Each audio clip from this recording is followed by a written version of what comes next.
All right. Our brain, our brains are plastic. All right, restart, restart. Our brains are plastic. So we just went through the entirety of my highlights of The Brain That Changes Itself, the book. And so I wanted to ask, since then, what has happened? Like, what updates have happened here? So I just finished The Brain That Changes Itself. Can you give me a comprehensive overview of the trajectory of neuroplasticity science since this book came out? What has been discovered? Which highly acclaimed resources have covered these advancements? Where are we today in this field? So yeah, I let's not spoil. Actually, I guess there's only three things here, but let's just kind of see what happened, see what it came up with. The Engineering of the Mind, a comprehensive report on the evolution of neuroplasticity science, 2007 to 2025. So that book came out in 2007.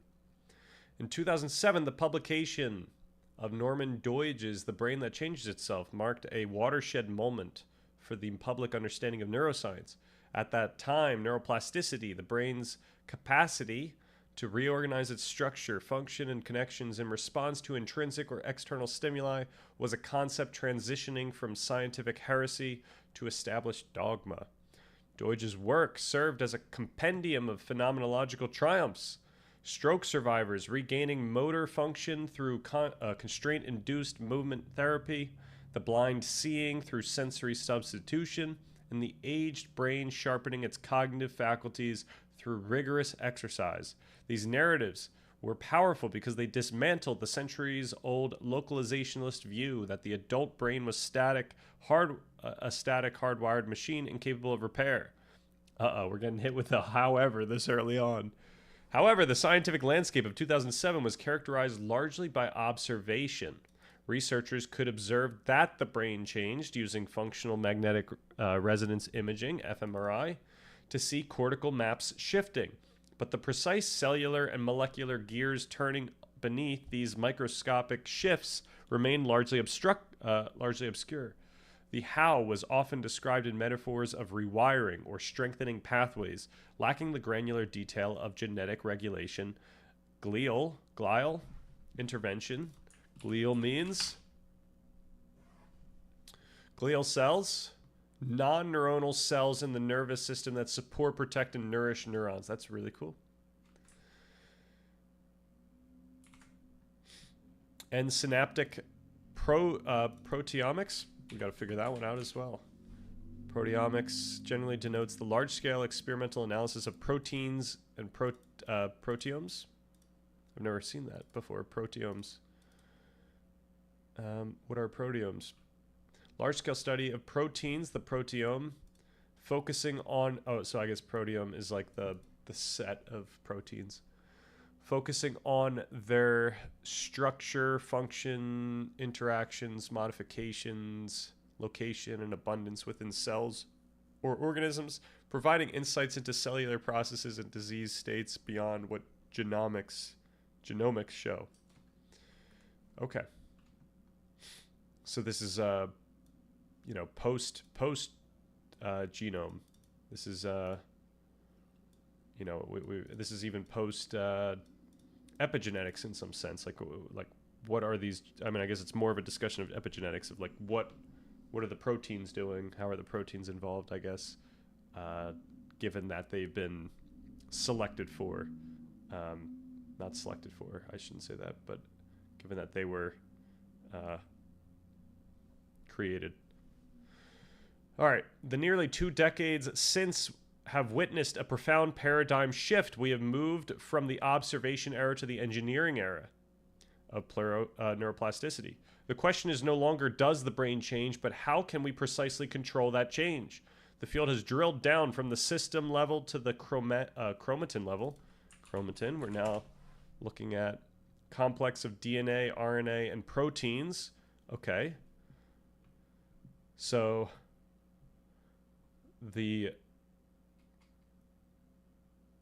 this would include the genome, the proteome, and the what's the word for RNA for that one?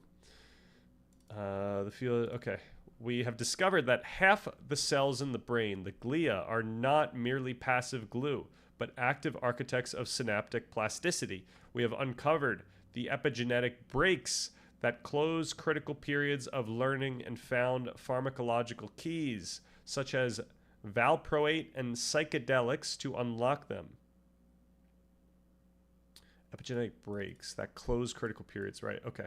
We have moved from hopeful speculation about adult neurogenesis to a fierce, data-driven debate about its existence and functional relevance in humans. Nice. Okay. Further, so this is a lot. I saw the however, and I thought this was going to be a pessimistic view, but this is pretty optimistic so far. Furthermore, we have begun to merge biological plasticity with silicon, creating brain-computer interfaces that rely as much on the brain's ability to learn the machine as on the machine's ability to decode the brain. Okay. This report provides an exhaustive analysis of these advancements. It synthesizes data from cellular biology, neuropharmacology, computational neuroscience to present a state-of-the-art overview of the field in 2025. It moves beyond the miracles of case studies to the rigorous mechanisms of action, exploring how the predictive nature of the brain drives structural remodeling, how psychoplastogens are revolutionizing psychiatry, and how the commercialization of brain training has largely failed to live up to the scientific nuance. Nice. Okay. All right, the microscopic revolution beyond the neuron doctrine. For much of the 20th century, the neuron doctrine, the idea that the neuron is the fundamental structural and functional unit of the nervous system, dominated neuroscience. Neuroplasticity was viewed almost exclusively as a neuronal phenomenon. The strengthening of synapses between axon terminals and dendritic spines, long-term potentiation, or the weakening, long-term depression. While this mechanism remains central, the post-2010 era has seen a revolution in understanding the other brain, the glial cells, and the extracellular matrix that surround them. Yo, what's up with this energy? We've got some more neuroplasticity talk. I don't know if it's that exciting, but I think it's kind of exciting.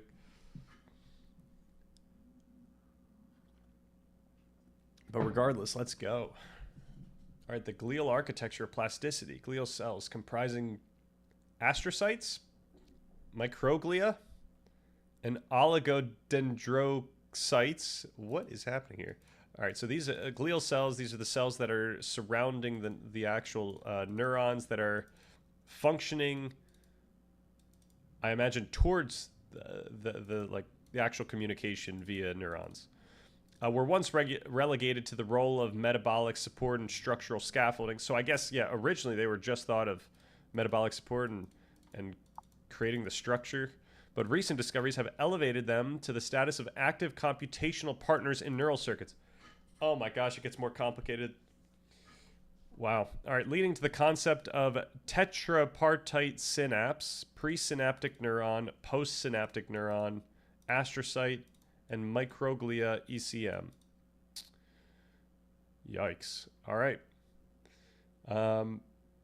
Microglia sounds like a setup for a D's Nuts joke, right? Yeah, no, I mean, there's something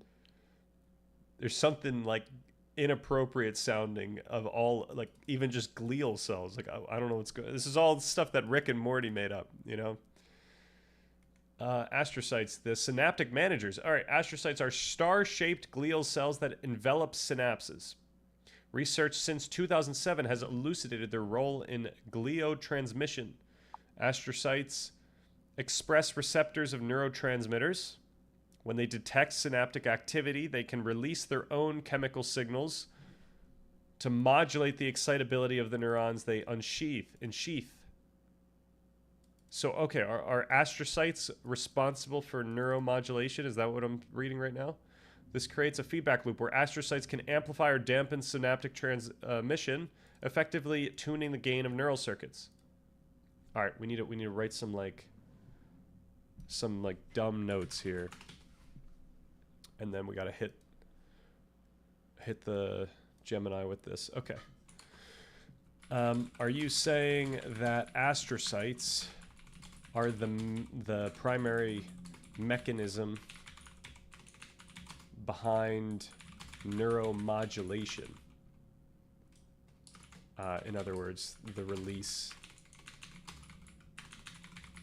of neurotransmitters, neuromodulators diffusely. That's the question. That's the first question. We need 2 neuroscientists in the room with us. That would help. That would help. Granted, we have more than 2 neuroscientists in the room with us because we have Gemini here. And I know that's controversial to say, but many neuroscientists actually made contributed to the training data here. I'm definitely not going to remember any of this. Feel like I'm in class, right?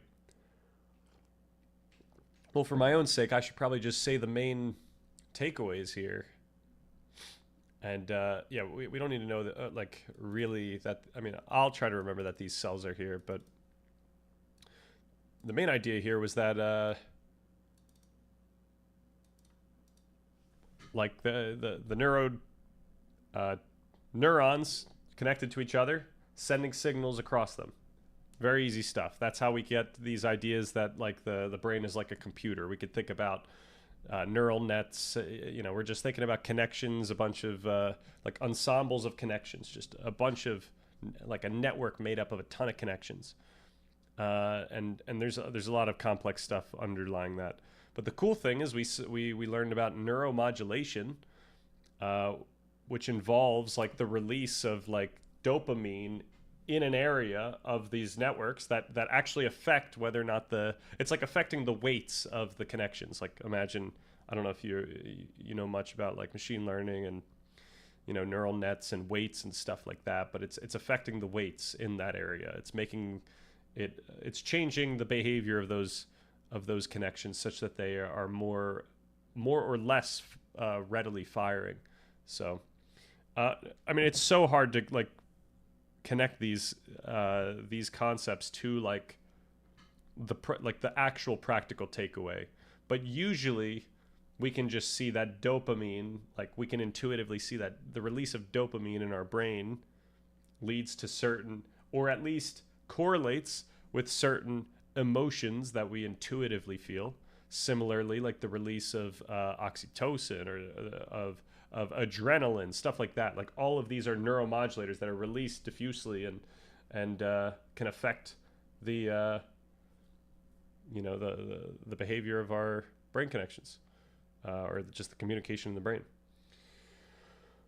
Okay, a lot of things are very simple, right? I mean, a lot of it's like things that are complex are really just a bunch of things that are simple, like stacked on top of each other, or you know, meshed together. So you could always break things down into the simple stuff. Or the cool thing is you could always abstract and simplify something that is complex to just the main intuitive takeaways. Okay. A landmark realization has been that structural plasticity is not solely a neuronal feat. In classic experiments involving monocular deprivation, where one eye is covered to induce cortical remapping. Okay, we saw this with the kittens yesterday. Researchers found that significant macroscopic tissue swelling in the visual cortex was driven not by neuronal growth, but by astrocytic adaptation. In adult rats, up to 74% of the tissue swelling observed during plasticity events is attributable to increased astrocytic complexity and territory volume. This suggests that astrocytes are the physical drivers of the volumetric changes often detected in human MRI studies of learning, challenging the neuron-centric interpretation of gray matter density increases. Okay, so this all, I think, maps onto what we can know here. I don't think this was really that important of a crazy of an insight. Furthermore, astrocytes are crucial. I mean, obviously they were a crazy insight in the field, but astrocytes are crucial for the metabolic coupling required for plasticity. The formation of new synapses is energetically expensive. Astrocytes manage the shuttle of lactate and glucose to active neurons. ensuring that the metabolic demands of LTP are met. Dysfunction in this astrocytic support is now implicated in the cognitive rigidity seen in aging and neurodegenerative diseases. Okay. Or are they only involved in the transfer of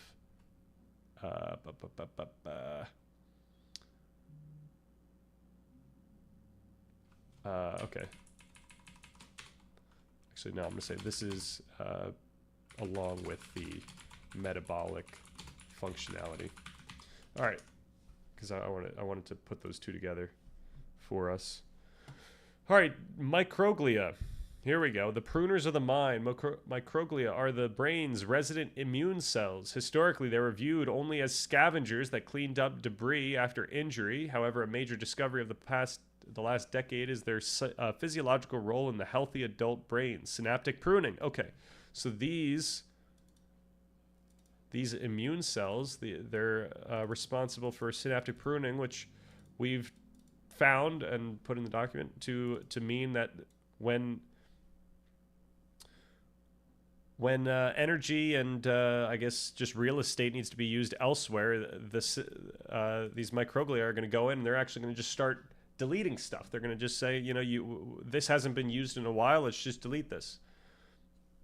Plasticity is not just about building new connections, it is equally about removing inefficient ones to optimize signal-to-noise ratios.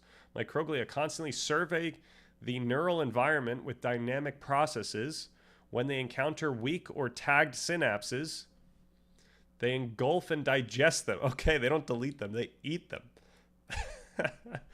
They're going around eating the weak. Jesus, this is another Marxist discussion we're having here. I couldn't believe it. This process, critical during development, continues to sculpt neural circuits in adulthood, particularly during sleep and memory consolidation. The dark side of this plasticity has also emerged as a major theme in conditions like Alzheimer's disease and potentially chemobrain. Microglia can become hyperreactive. Instead of pruning only weak synapses, they may begin to aggressively strip healthy synapses, leading to the rapid cognitive decline and memory loss associated with these conditions. I'm sorry, they're engulfing synapses? Okay, so I didn't realize synapses were like, I guess I kind of did know this. So synapses are like where these two neurons connect, but they're connecting like via these tendrils. On one side, where we've got the dendrites, and which is like the input of the neuron, and then we got the axons, which is like the output of the neurons. And I guess when those two connect, they kind of have to create like a space where the transfer actually takes place, the electrochemical transfer takes place. So I guess that's a thing that you can, it's like a physical thing you could eat, I guess, in the sense that it's a physical thing you can encompass, and then like, I guess just, yeah, what happens then to the axons and the dendrites when synapses are eaten? What happens to axons and dendrites? I'm going to just say to previously connected axons and dendrites when a synapse is eaten by the microglia. That's the next question. The gleeful guzzler cells have been eaten by the microglias. Marx was guided by something divine, clearly. There's a reason Jesus says, sell everything, something's up. Maybe he's still with us today. Maybe he was the Messiah this whole time. All right. This has reframed neuroinflammation not just as a reaction to damage, but as a mechanism of pathological neuroplasticity where the brain activity disassembles its own functional architecture. Okay, so we've already covered both this well, I mean, not going into the microglia or astrocytes, but we've covered, I think, the functional roles of both of these in the document already. But what about this guy? What about oligodendrocyte? Adaptive, okay. Mechanism of action, multiple sclerosis, white matter disconnection, thickening to increase conduction speed of active circuits. Oh, this is really cool. Adaptive myelination. So what is myelination? Is the formation and development of myelin sheaths in the nervous system. And it's the vital process where nerve cells, neurons, wrap their axons in fatty, insulating myelin sheath, specifically speeding up electrical signal transmission, like insulation on a wire. That's so cool. Crazy. Okay.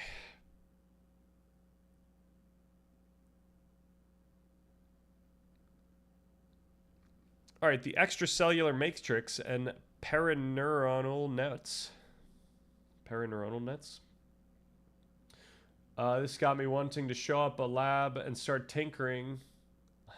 Yeah, for real. Yeah, we should get a lab. I should have a lab behind me. We should be able to like mix stuff back there and just watch like a chemical reaction while the stream's going on.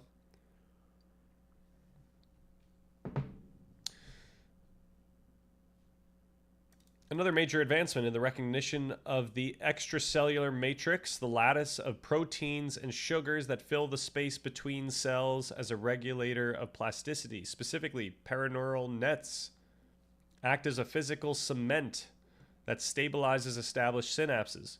PNNs accumulate around inhibitory interneurons as the brain matures, signaling the end of critical periods of hyperplasticity. All right, here we go. Accumulate around inhibitory interneurons. Okay. So they're cementing around the inhibitory neurons, ensuring that the inhibitory neurons, which are effectively, you know, giving shape to your understanding, or you could think just giving shape to your habits of thought, the things you think about. And they're cementing here, signaling the end of critical periods of hyperplasticity. So plasticity is in this sense highlighted or marked by a looseness of connections. Not a looseness of connections, but a looseness of transmission, pretty much. In the adult brain, these nets prevent the rampant rewiring that characterizes childhood, providing stability for long-term memories. However, they also limit the brain's ability to recover from injury. Research has shown that enzymatically digesting these nets or genetically manipulating their components can effectively dissolve the brakes on plasticity, returning the adult cortex to a juvenile-like state. The mechanism is central to new therapeutic approaches for amblyopia and stroke recovery, aiming to transiently reopen windows of plasticity to allow for retraining.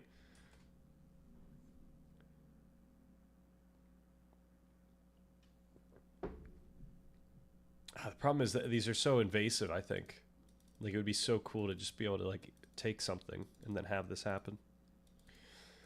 Because you could also use this to learn, right? You could use this to, for example, like, learn a new language. This would be really helpful if you, you know, even if you immersed yourself in that area where you have to deal with that language.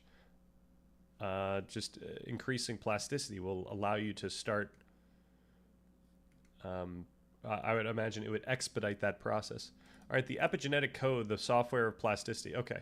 While Deutsch's book touched on gene expression, the explosion of neuroepigenetics has provided the molecular explanation for how experience writes itself into biology. We now understand that neurons do not need to change their DNA sequence to change their function.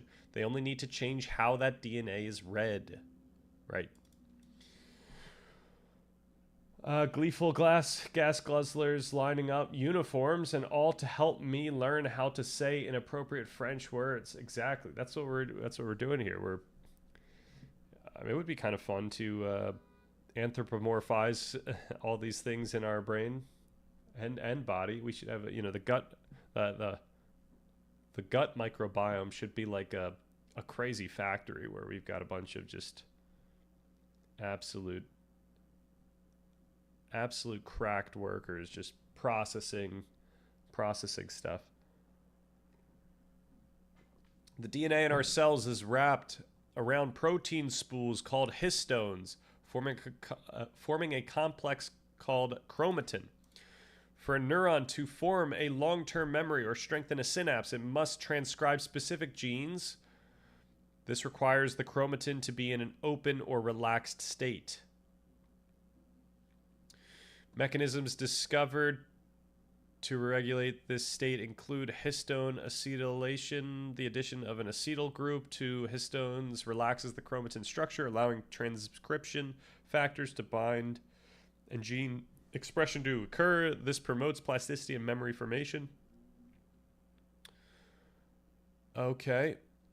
Enzymes facilitate this, while histone deacetylases remove the acetyl group, condensing the chromatin and effectively locking the gene. All right, DNA methylation. Once thought to be a static, permanent silencing mark, DNA methylation in the adult brain is dynamic. It serves as a stabilizing mechanism for long-term memory storage. The active removal and addition of these marks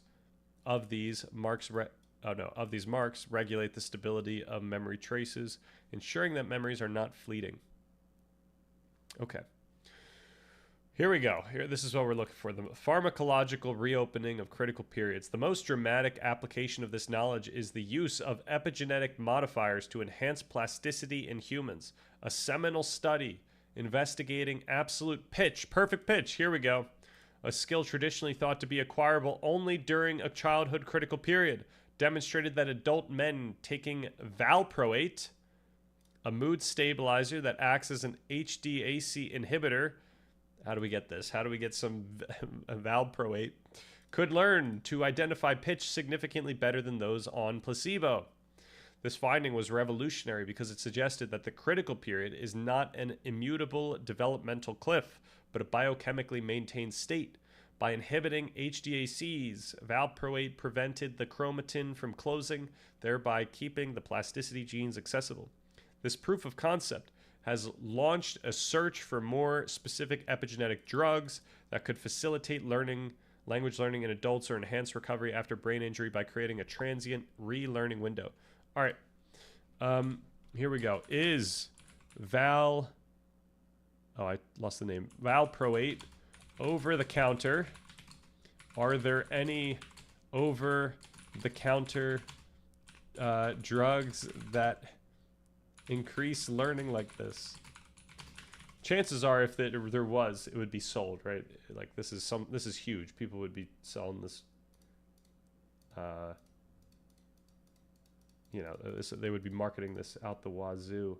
Let me do the test real quick. I have perfect pitch. Hell yeah.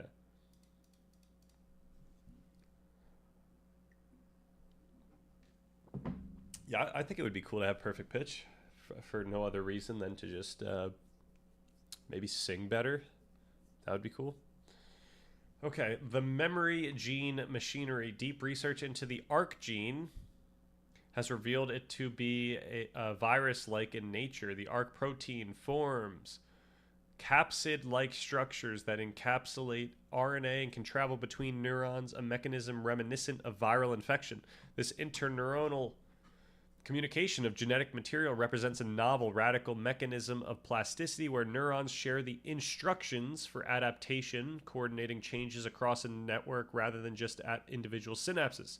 This finding, popularized in the years post-2015, underscores how ancient viral mechanisms have been co-opted by the mammalian brain to support complex cognition. Very cool. The neurogenesis controversy, a roller coaster of consensus. All right, here we go. I think this is bigger stuff. or more practical, perhaps. In 2007, the concept of adult neurogenesis, the birth of new neurons in the adult brain, was a beacon of hope. Seminal studies from the late 1990s had seemingly confirmed that the human hippocampus continues to generate new neurons throughout life. However, the narrative since then has been far from linear, characterized by a high-profile scientific schism around 2018. Uh-oh. The plot thickens. The 2018 schism. Sorrells versus Baldrini. Whose side are we on? The consensus on human adult neurogenesis faced a severe challenge in 2018 when, with the publication of 2 contradictory studies in high-impact journals.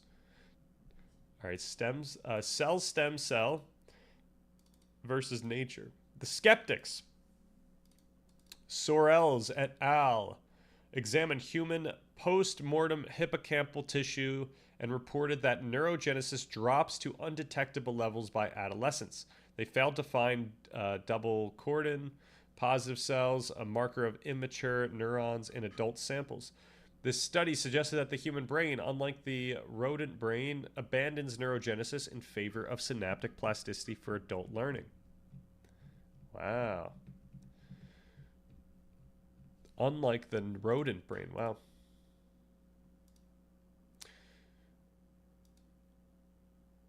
Abandons neurogenesis in favor of synaptic plasticity for adult learning. Okay, so this is...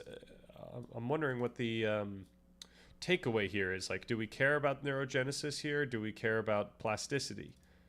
Like, this study is suggesting that even though we're not creating the new neurons, that the adult brain is still pretty plastic. Like, that's what, the brain is focused towards. So I don't know if this is going to matter pragmatically or practically. The believers almost simultaneously, Baldrini et al. Published findings from a similar cohort of post-mortem brains reporting stable neurogenesis into the 8th decade of life. They argued that new neurons were present but vulnerable to degradation if tissue processing was not immediate. This clash highlighted the extreme difficulty of studying cellular processes in human brains, where researchers must rely on decreased tissue that may have undergone significant degradation before analysis. The absence of evidence was argued to be evidence of degradation, not evidence of absence. Okay. Oh, the 2024 status. Scientific schism. Talking like it's a religious war. Absolutely. I mean, for these people, it probably is. The dust has largely settled in favor of the existence of adult neurogenesis. Oh, that means Baldrini, but with significant caveats. All right. The definitive tiebreaker came from the studies utilizing carbon-14 dating, exploiting the spike in atmosphere C14 from nuclear testing, and advanced single nucleus RNA sequencing. A pivotal 2019 study by Frison's group confirmed the presence of immature neurons in the adult dentate gyrus, or gyrus, though at rates lower than previously estimated in rodents. Current consensus. Location specificity. Adult neurogenesis in humans is robustly confirmed only in the hippocampus. Specifically this... Okay, so do we have anything on this right now? I think we talk about neurogenesis. All right, long-term strengthening, laying the foundation for, in some brain regions, neurogenesis, the birth of new neurons, continues into adulthood. Man, are we already up to date on this? Some brain regions. Is this too much for the hippocampus here?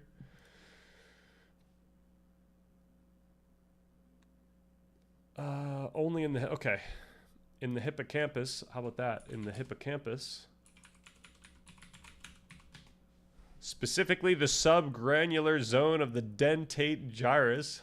I'm not going to put that. And potentially the striatum. Uh-oh. Ooh. I don't know. This is tough. In the hippocampus, or do I keep in some brain regions?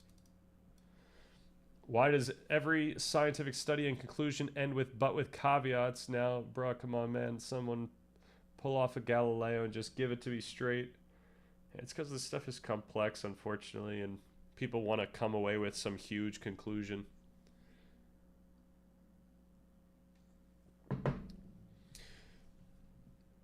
Evidence for it in the olfactory bulb, prominent in rodents, is minimal to non-existent in humans. Okay, so yeah, I'm not sure what to do here. In some brain regions, I think that's fine. Potentially the striatum.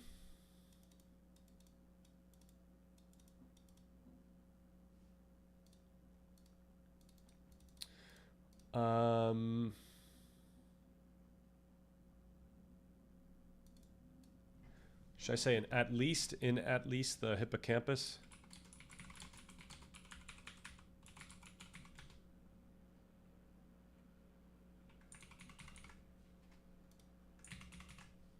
That's the most accurate way I could say this. All right, probably doesn't matter here. All right, vulnerability. The process is highly fragile. Neurogenesis is potent in healthy aging, but is decimated by neuroinflammation, stress, and neurodegenerative disease. The drop-off seen in some studies likely reflects the pathological state of the donors rather than a normal developmental cessation. Functional role. The focus has shifted from the quantity of new cells to their quality. Young neurons are hyper-excitable and highly plastic. Computational models suggest that even a small number of these fresh units is critical for pattern separation, the ability to distinguish between highly similar memories. Whoa. For example, distinguishing today's breakfast from yesterday's breakfast. This explains why specific deficits in pattern separation are often the first cognitive sign of hippocampal decline. Wow. Okay. So this is almost like a retrospective perspective on the world, on what is true right now. And you can get more precise or more granular or more complex histories based on these newly created cells. All right. Chemical plasticity, the rise of psychoplastogens. Perhaps the most culturally and scientifically significant development since 2007 is the rebranding and medicalization of serotonergic hallucinogens. Whoa. The term psychoplastogen, I said cyto, right? Psychoplastogens, coined to describe compounds capable of producing rapid and sustained structural plasticity, has moved compounds like ketamine, psilocybin, and DMT from the fringes of counterculture to the center of neuropharmacology. Mechanisms of rapid rewiring. All right, so one question I want to ask is,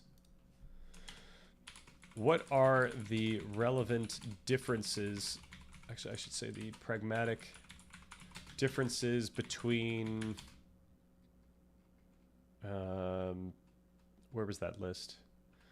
Between ketamine, psilocybin, DMT, and LSD on, regarding neuroplasticity and learning. There we go.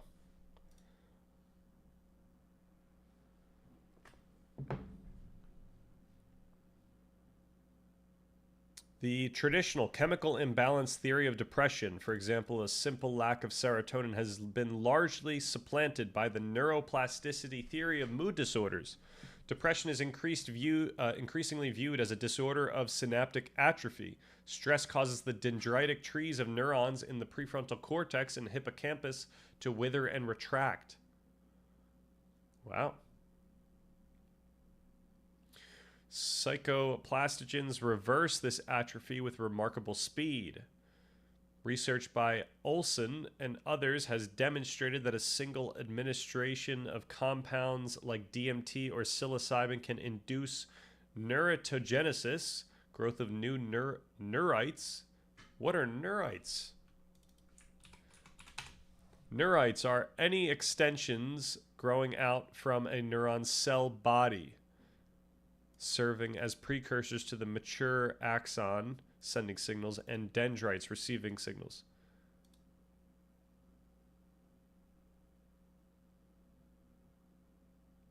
Dendrites.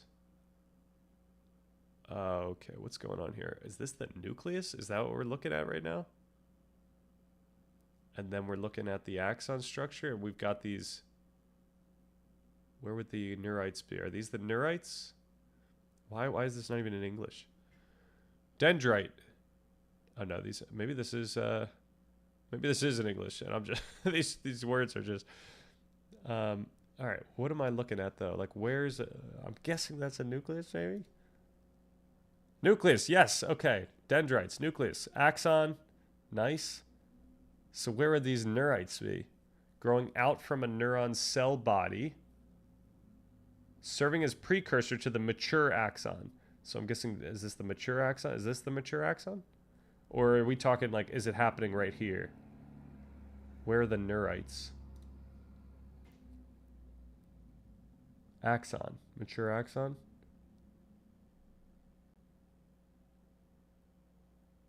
Oh, so the axons are quite long, and the dendrites are not. Okay. That's cool.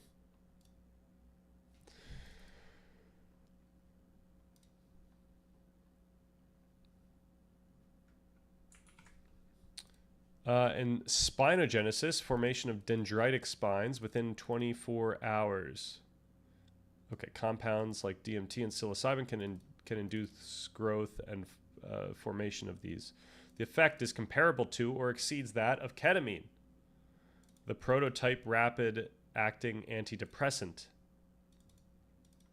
Signaling pathways. These agents primarily act as agonists at the 5-HT2A receptor.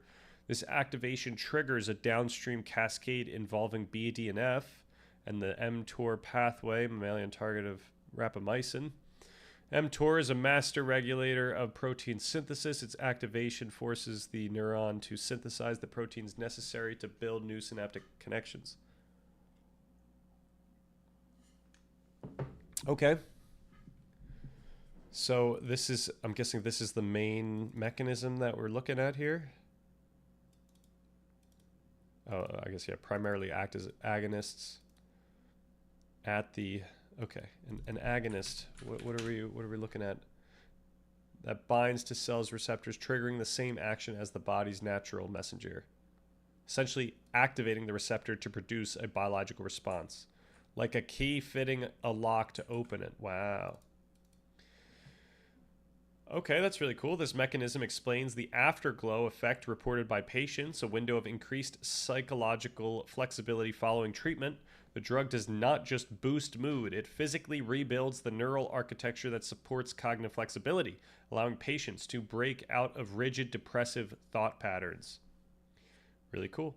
The clinical landscape and regulatory hurdles. The translation of these findings into approved therapies is navigating a complex regulatory environment. Compass Pathways and psilocybin. Compass Pathways has been a front runner with its Comp 360 psilocybin formation. So this is a company. Their phase 3 program targets treatment-resistant depression. In mid-2025, they announced the achievement of primary endpoints in Comp 005, showing highly statistically significant reductions in depression severity scores at 6 weeks. They are currently preparing for an NDA submission to the FDA, positioning psilocybin to potentially become the first approved classic psychedelic medicine. Wow. It's coming up. People are going to be happier. Lykos Therapeutics and MDMA. The path has been rockier for MDMA. In August 2024, the FDA issued a complete response letter, a rejection to Lykos Therapeutics' application of MDMA-assisted therapy for PTSD. The agent cited significant concerns regarding functional unblinding, the fact that patients know they have taken the drug due to its intense psychoactive effects, and potential safety risks. This decision underscores a major methodological hurdle: how to fit the psychedelic experience, which is inherently subjective and unblindable, into the rigid double-blind placebo-controlled framework required for drug approval. How did it work with ketamine here? I'm sorry, psilocybin. And isn't ketamine already like... Oh, classic psychedelic. Okay, so I'm guessing ketamine's like already approved, and psilocybin's coming next. MDMA's not being able to make it.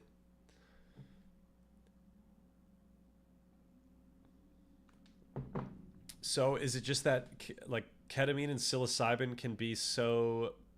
they can be subtle enough to not have this functional unblinding? Non-hallucinogen analogs, the concept of the psychoplastogen has also spurred the development of non-hallucinogenic variants.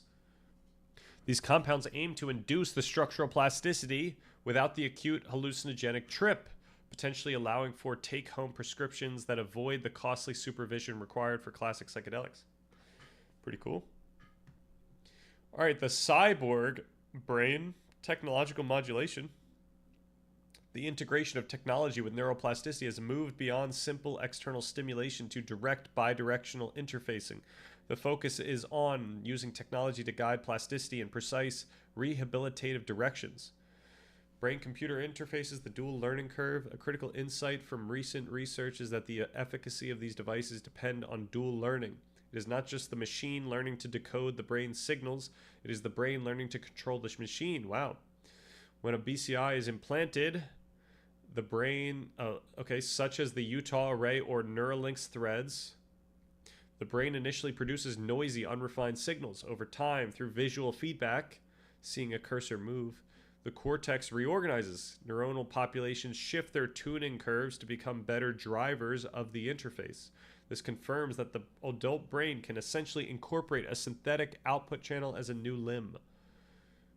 BCIs are revolutionizing stroke rehab. Systems like those detect the intent to move in the damaged hemisphere and use a robotic exoskeleton to physically move the hand. This closes the Hebbian loop. Fire together, wire together. The simultaneous firing of the motor cortex, intent, and the sensory feedback from the moving hand strengthens the weakened neural pathways, leading to functional recovery that persists even when the device is removed. Cool. Major players. We got Neuralink and we got Synchron. Elon Musk's venture has pushed the boundaries of channel count, implanting devices with over 1,000 electrodes. While early human trials demonstrated the ability to control a computer cursor, they also faced engineering challenges such as the retraction of electrode threads from the brain tissue. However, the high bandwidth data has provided unprecedented views into human cortical dynamics. Taking a less invasive approach, Synchron developed the Stentrode, a mesh-like electrode array delivered via the jugular vein into the brain's blood vessels. Because it avoids open brain surgery, it has a safer profile. It received FDA breakthrough device designation and has successfully allowed paralyzed patients to text and email, proving that endovascular signals are sufficient for basic digital control. Wow. All right, optogenetics, causal control of memory. While primarily a research tool in animal models, optogenetics using light to control genetically sensitized neurons, that is something we actually cover in the document, has fundamentally proven the physical nature of memory. Researchers have used optogenetics to identify specific clusters of neurons that hold a memory. By stimulating these cells with light, they can force a mouse to recall a specific fear memory in a safe context or even implant false memories. This technology has provided that ultimate proof for plasticity specificity.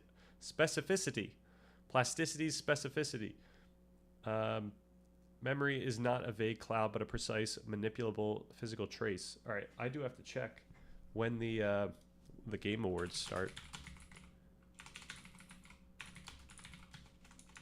Date and time.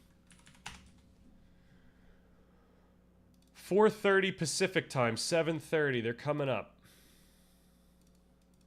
Oh, wait. This is the pre-show? Oh, we don't care about the pre-show. 8 p.m. Eastern. All right. So maybe we'll try to end by then. The engram. Researchers like those have used optogenetics to identify specific clusters that hold the memory. Okay, spinal cord repair. We could probably jump past that. TMS, transcranial magnetic stimulation. We've been all about this stuff. High frequency RTMS is now a standard of care treatment for depression. Protocols like theta burst stimulation deliver magnetic pulses that mimic the brain's natural plasticity rhythms, inducing LTP-like effects in underactive prefrontal circuits in just 3 minutes per session. Transcranial direct current stimulation, the hype surrounding consumer TDCS brain zapping headsets, has largely outpaced the science. While I think it's a nice way of saying that it's a little bit baloney, maybe. While effective in controlled research settings for specific tasks, meta-analyses from 2024 indicate that its effects are highly variable. It does not reliably boost general cognition in healthy adults, though it shows promise in specific clinical populations like those with mild cognitive impairments or depression when combined with cognitive training. All right, the commercial and clinical reality of brain training. So we could probably just get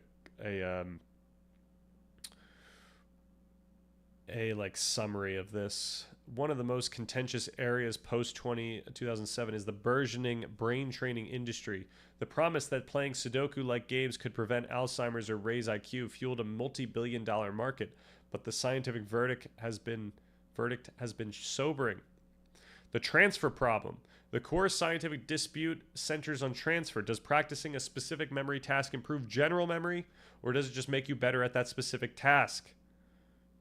In 2014, Stanford Center on Longevity and Max Planck Institute coordinated a consensus statement by over 70 leading neuroscientists. They explicitly objected to marketing claims that brain games offer a scientifically grounded way to reverse cognitive decline.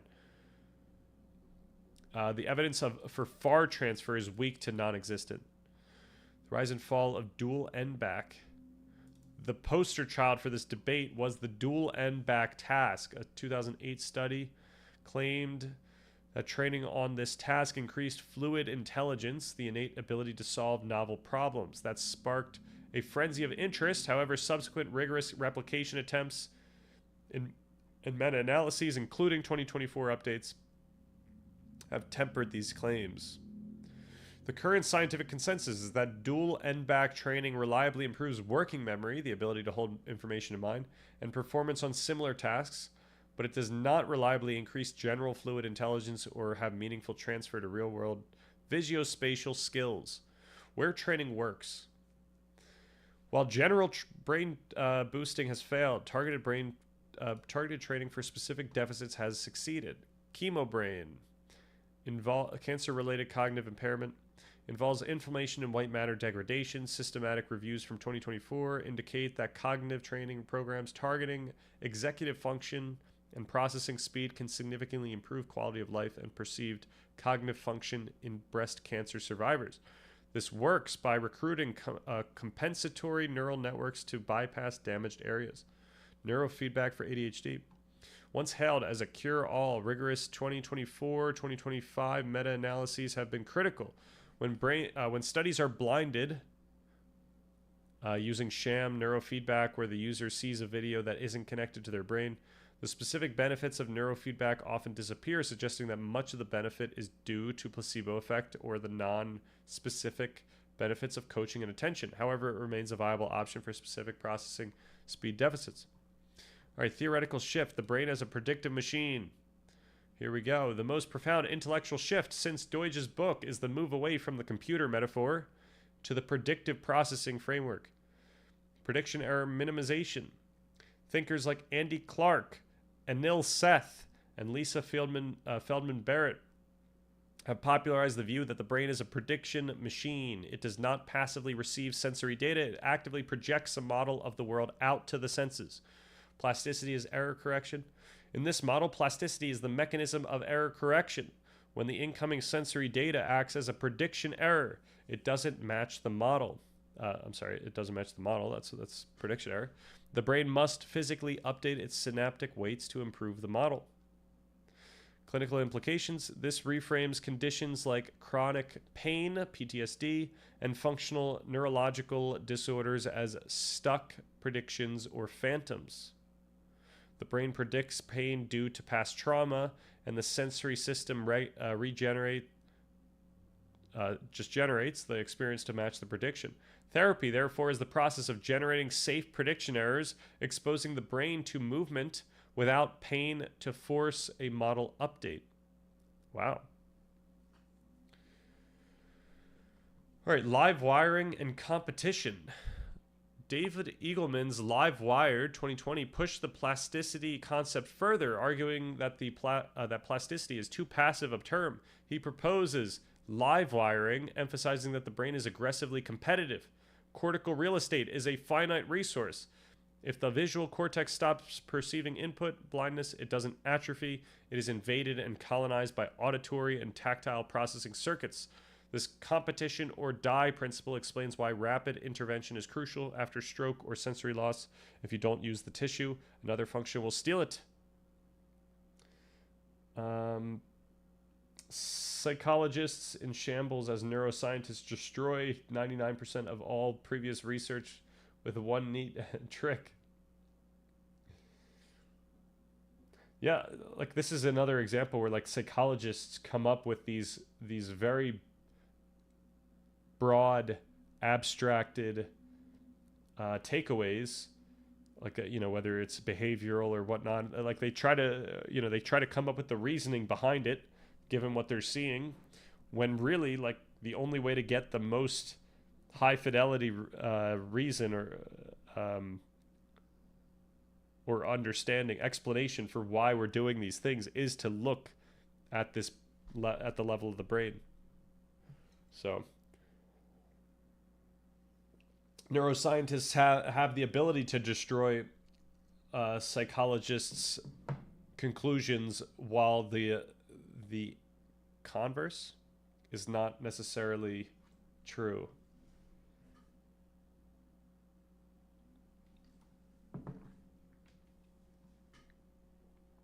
All right, the 4 pillars of learning. Stanislas Dewan, How We Learn, 2020. Look at that. I didn't realize he had a How We Learn. Synthesizes these insights into actionable pedagogy. Pedagogy? He identifies 4 pillars that maximize plasticity. Attention. Amplifies the signals that need to be learned. Active engagement. So passive exposure is ineffective. The brain must generate hypotheses. Error feedback. Plasticity is triggered by the difference between prediction and reality.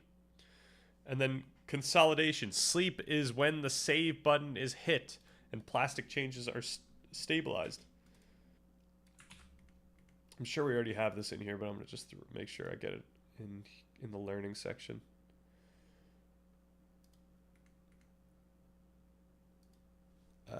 Okay. But oh, look at this. We got Dewan right here.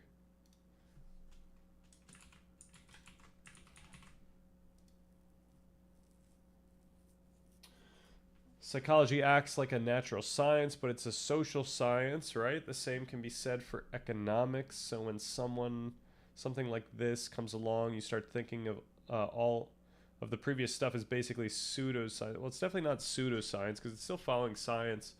It's just not. It doesn't have privileged information, really. Like you could say that, the behaviorists are following science. Like they're coming up with things. What they might be doing that's incorrect is making too strong of conclusions from what they're coming up with. So that isn't to say that their conclusions aren't well reasoned, but perhaps they just didn't even understand that there could have been a counter or more nuance. So it's not even inappropriate in some sense. It's just that it's susceptible. It's more susceptible. It's like if a political scientist said they could predict the next 15 presidents. Politics has no laws unlike physics. In academia, we call it physics envy, right? Yeah, it's a bummer that that one guy that's like predicted every single president race up until this last one missed it, because it's always fun to just have someone that just predicts everything, and even if their methodology is not effective.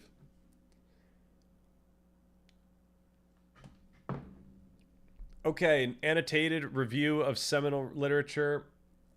To understand the trajectory of the field, one must look beyond the brain that changes itself. The following works represent the intellectual successors that define the current era. Year. Why are they all 2020? How We Learn, Dewan, Livewired, Eagleman, The Experience Machine, Andy Clark. 7.5 Lessons About the Brain, 2020. The Balanced Brain. The Balanced Brain. A crucial update on mental health moves beyond chemical imbalance to a circuit-based understanding of pleasure, pain, and desire, integrating the role of bodily interoception, or interoception. Would we want to watch, or would we want to read this? What is this going to cover? Actually, yeah, let's put that in here. The question is, do we want to read it for part 2 or part 3? What does The Balanced Brain by Nord cover? And then Being You, Anil Seth. So I already have this book and this book like lined up. I want to read these. We are going to have to read this for the learning stuff. I don't think we're going to need to read Livewired. Argues that the brain is a general purpose computer that can learn to control any body plan. All right, yeah, we don't need that. But maybe we need The Experience Machine. The definitive text on the predictive brain details how our hallucinations are reality are controlled by sensory inputs, and how plasticity is the updating of these hallucinations. Maybe we would want this, but I'm pretty sure I've had like a conversation with Gemini before saying that maybe this was a little too in the weeds or something, or it was basically a question of should I read this or should I read this or should I read this, and I think these were more appealing for some reason, but I don't know. We'll see. Maybe I come up with that. Maybe I figure that one out again. All right, oh, look at this. All right, so conclusions. We don't need this conclusion. The key takeaways: the glial revolution, psychedelics are structural. Plasticity is competitive. Prediction rules reality. Specificity over generalization. All right. Cool. So let's now ask all of these without the deep research. Oh. I can't continue.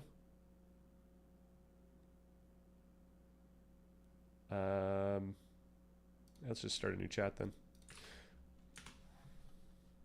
What did I say? Is over the counter? Okay, this is going to be so weird out of context, but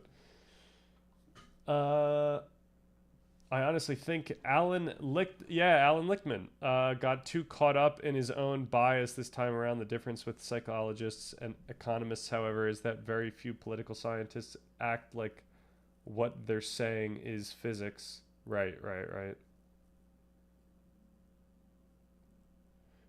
I mean, I think that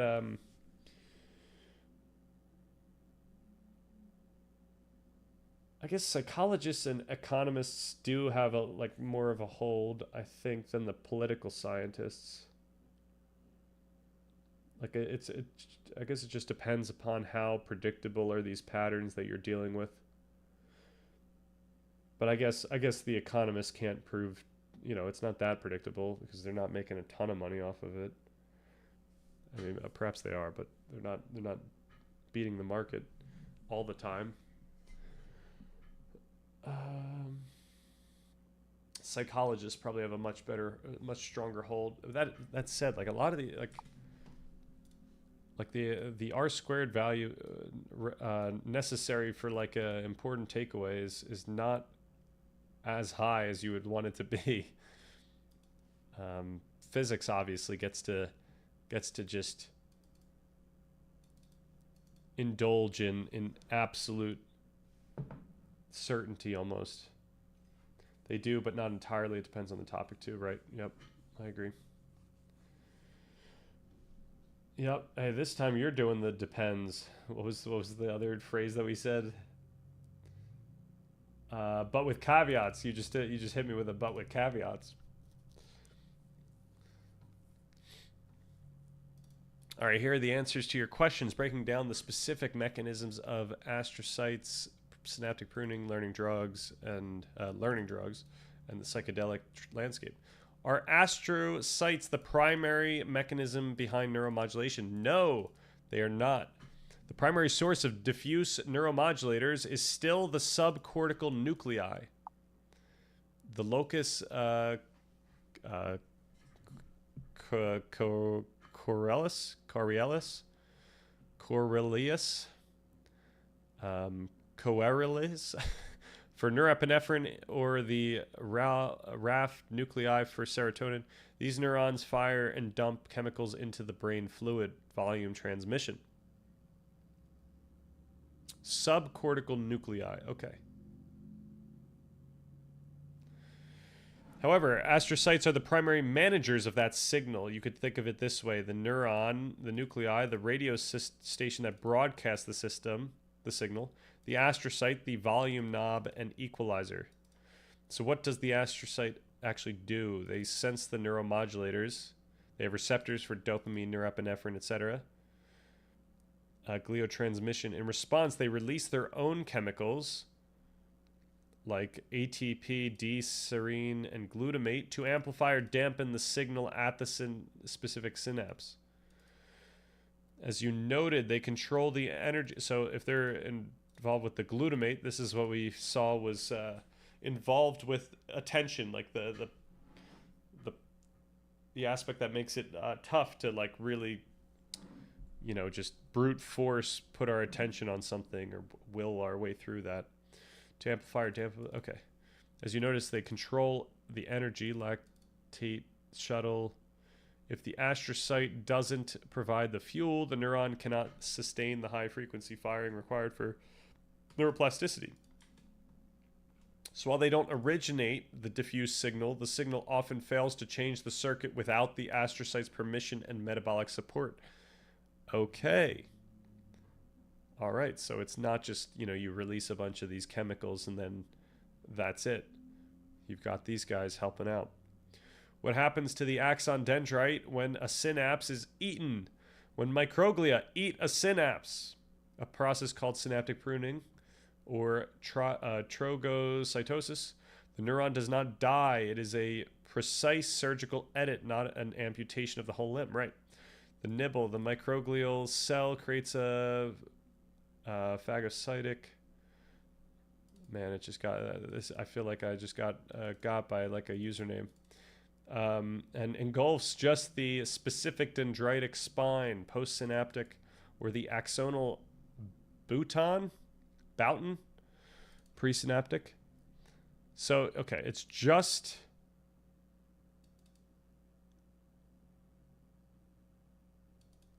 eating like the edge of these, right? The cell membranes of the axon and dendrite rapidly reseal.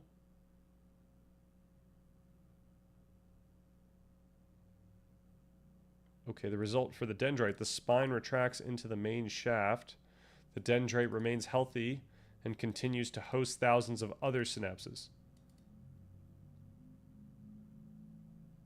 The bouton, the bouton, the connection point disappears, but the main axon branch remains intact and continues on to connect with other neurons. Okay.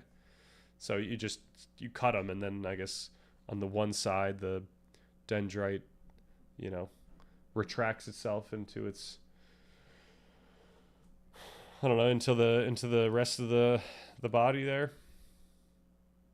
All right, if a neuron loses all its synaptic connections during development, meaning it failed to wire to the network effectively, it may trigger apoptosis, programmed cell death, but usually pruning is just editing the document. Yeah, it would be very difficult to actually delete all the connections, I would imagine.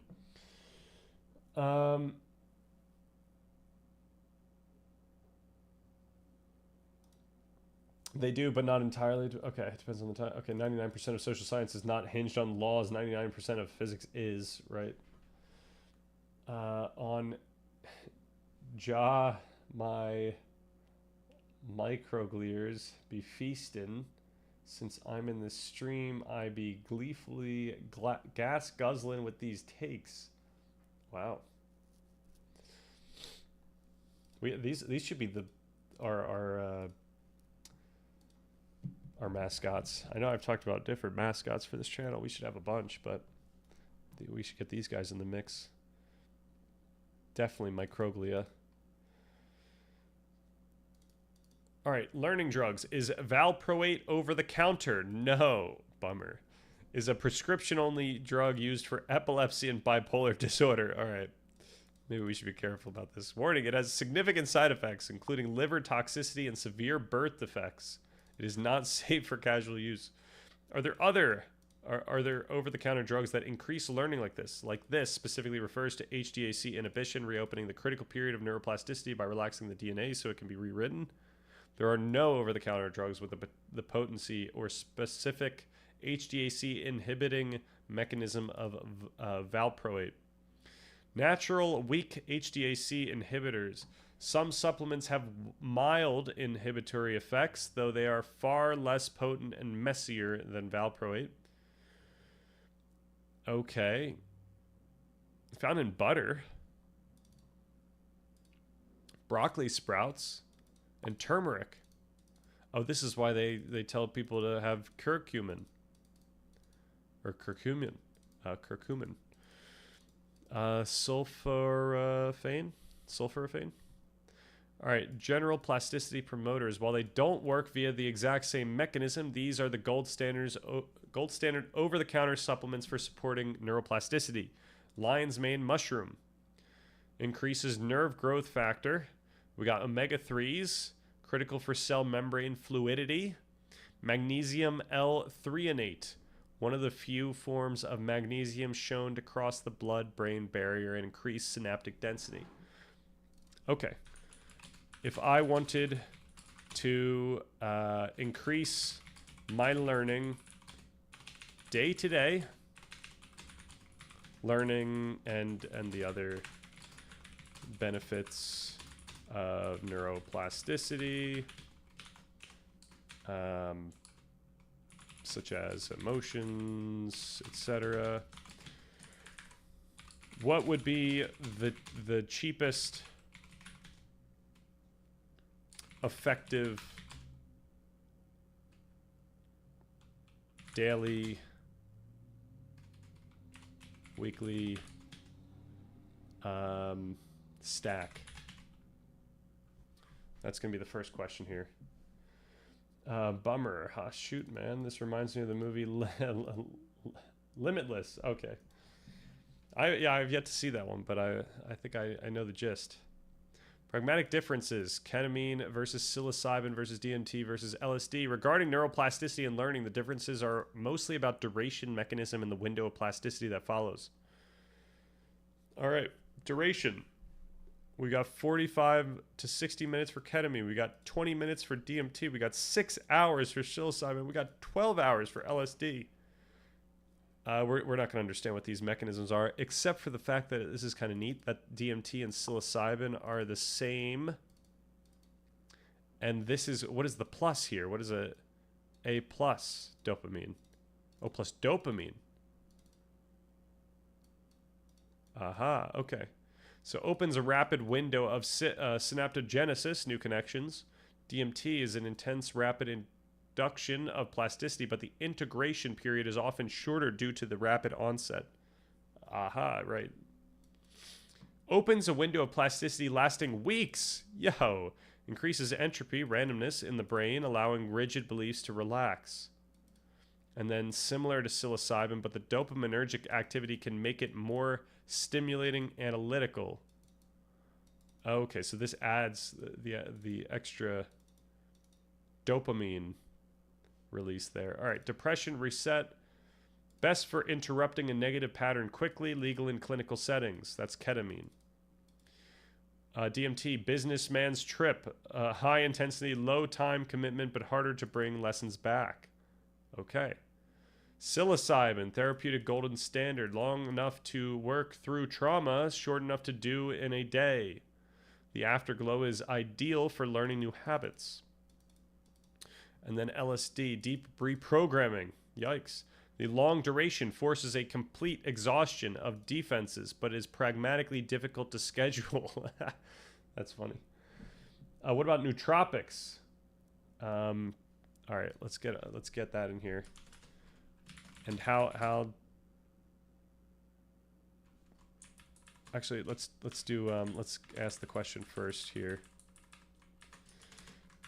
How do nootropics? I'm actually not even sure what the category of nootropics is. Like, do these count as nootropics, or is that a different category? Nootropics. Smart drugs or cognitive enhancers are a diverse class of substances that purportedly improve cognitive function, such as... So I think that these include prescription drugs, synthetic compounds, natural compounds. I guess none of these... Oh, I guess the omega-3 was there. So, yeah, let's say... I want to increase my learning day to day. What would be the stack? I'm looking at. I'm looking for any over-the-counter option. Any nootropics, drugs. What else are we looking for? Foods, etc. What is our learning stack? What is our ideal learning stack here? What does the Balanced Brain by Nord cover? All right, this is what we want to know. The our book acts as a corrective to the old chemical imbalance theory. Just as your brain constructs vision from light waves, it constructs mental health from signals about your body, pleasure, and pain. Homeostasis, balance. The brain's primary job is allostasis, predicting what your body needs to stay in balance. Depression or anxiety are often the brain getting stuck in a prediction that the environment is hostile or that resources are low. She argues that antidepressants, therapy, placebos, and even exercise all work by targeting the same final common pathways in the brain, the pain-pleasure circuitry. No one size fits all. Because the imbalance can come from different sources, for example, inflammation versus dopamine signaling versus learned helplessness, the treatment must match the specific biological cause. Okay, this is a part 3 discussion. And honestly, I never considered this, but perhaps part 3 should go through literature on any of these, like, I don't know if we call it disorders, but any of these topics of things that could be affecting your mood over time. So let's say we need to read The Balanced Brain for this, for part 3.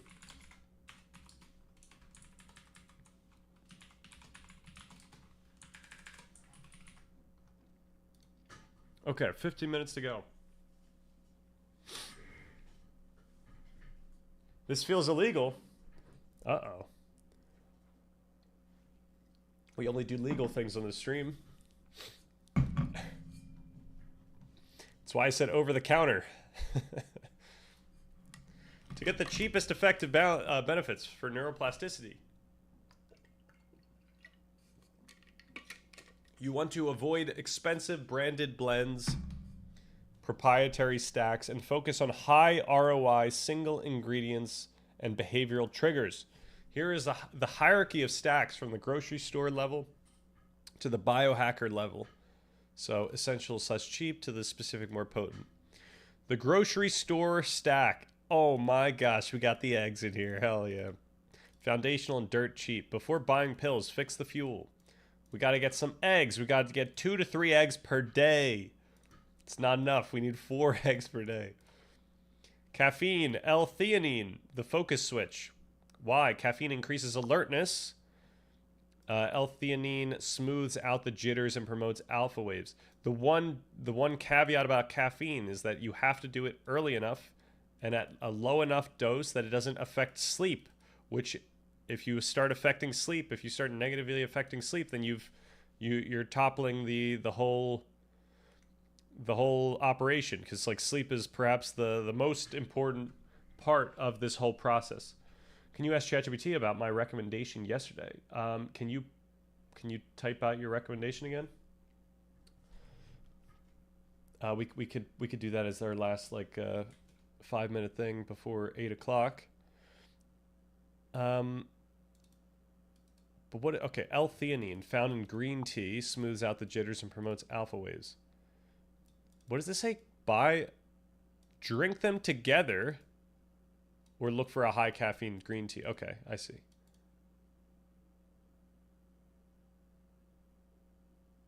Wow. So you would want a little bit of the L-theanine as well from the green tea. Sugar, the energy source. Intense learning is metabolically expensive. Astrocytes need glucose to fuel neurons, as we saw. The glucose memory facilitation effect is real. During intense study learning sessions only, intense study learning sessions only, sip on lemonade or a sugary drink, not diet. Oh my gosh. What, isn't there, why not just have an apple with you? Like eat some apple slices or a banana. Why would we get a sugary drink like this? Like this is going to end up being too much sugar. All right, the Amazon Stack, high yield supplements. These are the most research-backed compounds for the price. Creatine monohydrate, not just for muscles. It recycles ATP in the brain. It significantly helps with reasoning and memory tasks, especially when you're tired. Then we got magnesium glycinate. Controls the gate of the NMDA receptor, the learning receptor. If you are magnesium deficient, your brain can't easily make new connections. The nuance. Glycinate is cheap and great for sleep/anxiety, decent absorption, but L-threonate, the only form proven to significantly cross the blood-brain barrier and directly increase synaptic density. If you have the budget, $30 to $40 a month. Get this, Magtine. If not, glycinate is fine. This is too expensive for our cheap stack, so we need glycinate here. Fish oil. Your cell membranes need to be fluid to change shape. Pretty decent. Look for Sports Research or Nordic Naturals. Cheap fish oil is often rancid and useless. Okay. This is actually kind of expensive, though. $1 a day? We're back at the $30 a month. All right, the risk-reward stack. Nootropics. These approach drug-like effects. We got nicotine. Oh my gosh, it mimics acetylcholine directly. It is perhaps the single most potent cognitive enhancer for short-term focus and learning consolidation. The warning, highly addictive. It creates a dependency rapidly. So I'm going to have to axe this one. I don't think this is getting in the stack here. Lion's mane mushrooms. Increased nerve growth factor. Most cheap brands use mycelium on grain, which is mostly rice powder. You must buy fruiting body extract. Look for beta glucan content on the label. So this is also going to be kind of expensive, but this is beneficial. The free behavioral stack, most potent. Drugs open the window, behavior fills it. All right, here we go. The free behavioral stack. Cardio, 20 minutes of zone 2 cardio increases BDNF before you start learning. Wow, cardio before you start learning. That maybe that's the thing to do. Wake up, do some cardio, then start learning. The gap effect. During a learning session, stop every 10 to 15 minutes and do nothing for 10 seconds. Just stare at the wall. Your brain replays the neural sequence you just learned at 20 times the speed during these pauses. Hippocampal replay. Right, and then I think this is, yeah, I think you can also do NSDR. This is all Andrew Huberman stuff here. A 20-minute guided relaxation, yoga nidra, after learning helps consolidate memory faster than staying awake. And I don't, we would need Darmadam here to give us the exact difference between. Oh, Darmadam, what's good? How are we, gang? What are we up to today? We're doing great. I do it most days. All right. So what is the functional difference? Not functional. What's like the pragmatic difference? So like what you're doing, what you're focusing on or not focusing on. The difference between the mindfulness meditation and NSDR. Like what is the thing you should be doing in this meditative state here?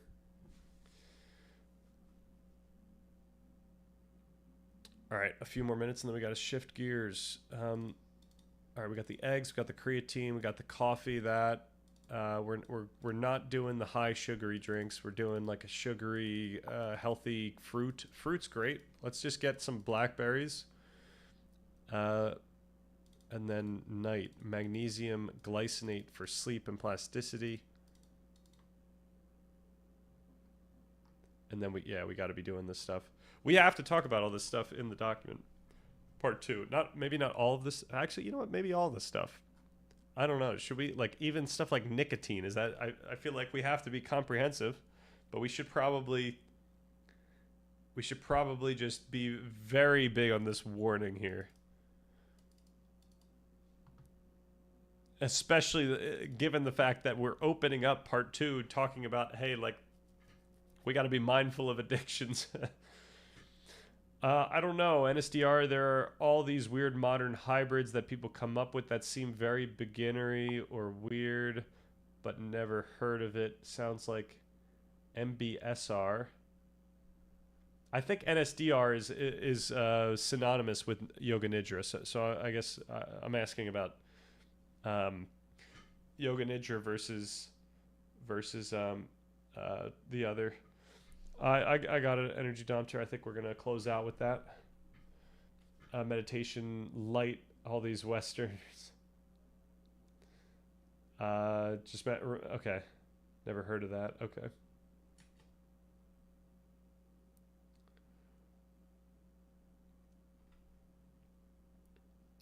All right. While we are finishing up that, I'm gonna throw this in here.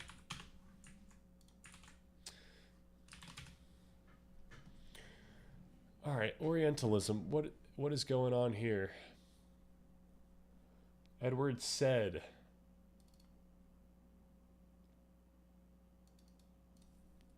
It's a wild last name. It's probably like Saeed or something. Okay, published in 1978. Is a foundational concept in post-colonial studies. It fundamentally changed how scholars examine the relationship between the West, the Occident, and the East, the Orient. In short, Said argued that Orientalism is not just a neutral field of study, but a tool of power and domination. He contended that Western powers invented a fictional stereotype version of the East to justify colonization and reinforce a sense of Western superiority. Okay. I feel like this is a history lesson. I don't know if this is going to help us out too much, but we could indulge it for 5 minutes. Foucault, specifically the idea that knowledge is inextricably linked to power. That Orient is not a natural fact, but a concept, semi-mythical, construct invented by a European culture. So I just don't have the backstory here. I just don't understand what the context is. By claiming to scientifically know the East through literature, anthropology, and art, the West gained the power to define it. The Western expert claimed to understand the people of the East better than they understood themselves, thereby justifying the need to rule over them. Right. I mean, it's like who understands who at all, right? At the end of the day. The binary of us versus the other. Orientalism relies on a strict psychological and cultural distinction between the two worlds. Occident, self-defined as rational, masculine, developed, civilized, and superior. Very nice. And defined by the West as irrational, feminine, backward, exotic, dangerous, and inferior. Okay. So, latent, the unconscious, deeply ingrained certainty about what it is. And then the manifest, the visible products of this knowledge. All right. Yeah, I mean, I think this is just a case study of, you know, once again, empathizing with the fact that, you know, when we're trying to understand ourselves and other cultures, we're doing it through the lens of our own culture. We're using our own criteria to determine what things are and aren't. Therefore, we're going to end up in these situations. And there's a lot of biases that are going in here. We're going to have confirmation bias towards our own selves, obviously. So we have to be careful about that stuff. Reminds me of JP lecturing on Hindu deities and saying complete nonsense. Right. Yeah. Granted, there is still some use in, like, if you're going in with good faith, you're trying to, like, perhaps through your own lens discover the wisdom from it, right? So, like, even I would say that just like Jordan Peterson looking at the Bible is kind of similarly inappropriate in the sense that even though, like, you know, we're still immersed in these religions today, like our orientation towards the Bible is so different than it was, you know, 1,000, 2,000 years ago. Like we are putting this stuff through our own lens, and we're acting as if our lens is what's true in some, like, absolute sense. So, yeah, as long as you're doing it with good faith, then you can do that. But, like, hopefully you're not doing that at the cost of others. Like, you're not doing it in this, like, very disgusting, narcissistic way.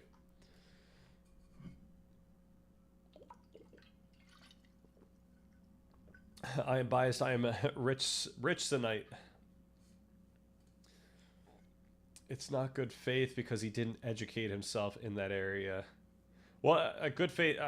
When I say good faith, I don't mean in that sense. I mean good faith in the sense that he's not doing it to be disparaging. Like he's trying to actually honor it in some way, even though he's doing it in what you would describe as in an inappropriate way because he hasn't, completely gone in. Now, if he were to say, like, oh, he's just not, he doesn't see any value and he hasn't spent a lot of time, then yeah, I would say that's pretty inappropriate. But yeah, the idea of good faith does have, like, a bunch of different readings, and it's honestly a decently ambiguous term. I think it's something that we're going to have to really look into when we start thinking about thought in general. Do I have good faith in here? Being open. I guess good faith is more of a social thing. So maybe we talk about good faith when we are looking at the social environment, social relationships. Maybe.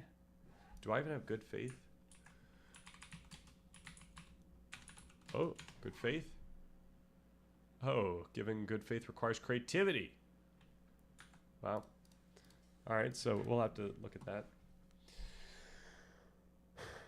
Or maybe I'll just make a YouTube video on it, because I feel like once we start getting into some of these things, maybe there's topics that aren't that necessary for the document, but, like, there's just some fun topics that we should be talking about that are really going to get people going. All right, archaeologist in 3200, the Richsonites revered a prophet called Stan Richson. We have only the very basic HTML documentation of their endeavors, but they seem to have believed in something called microgliers and gas guzzlers, possibly of religious significance. Man, so they've lost all their knowledge of the brain by this point.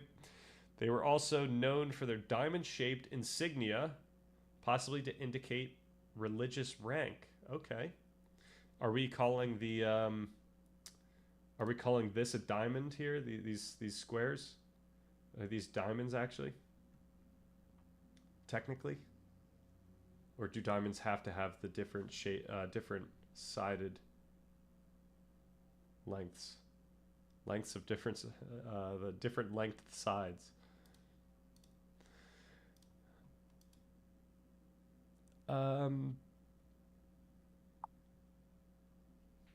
Made me see him differently, like, wow, all the same confidence is there, but you're just using all the wrong terms and clearly haven't looked that much into it. Yeah, that's the thing with that's the thing with Jordan Peterson with so many different topics.